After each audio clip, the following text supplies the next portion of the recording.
უცებ ჩამოვთვლი ესე იგი ამერიკის სტრატეგიული ინტერესები ირანთან კონფლიქტში რა შეიძლება იყოს. ჩინეთის სარტყელის და გზის ინიციატივის ჩაშლა ან დასუსტება, ანუ ირანი ცენტრალური გოლია ჩინეთის გლობალური ინფრასტრუქტურული პროექტისთვის, რომელიც ევროპას, აზიას და აფრიკას აკავშირებს.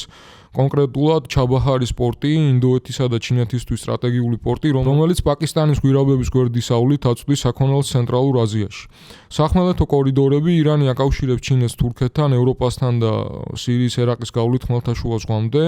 რატომა ახლა დასუსტებული დაინტერესებული შტატები აი ამ მარშრუტების ბლოკირებით. ჩინეთის ეკონომიკური გავლენის შეზღუდვა, განსაკუთრებით აზიაში ამერიკის ჰეგემონიის დასაცავად, ალტერნატივის უზრუნველყოფა, თუ ირანი არასტაბილური გახდება, ჩინეთი იზოლებული იქნება, გამოიყენოს უფრო ძვირი და რისკიანი მარშრუტები და რუსეთის დასუსტება, ირანი და რუსეთი ვიცით რომ მჭიდროდ თანამშრომლობენ.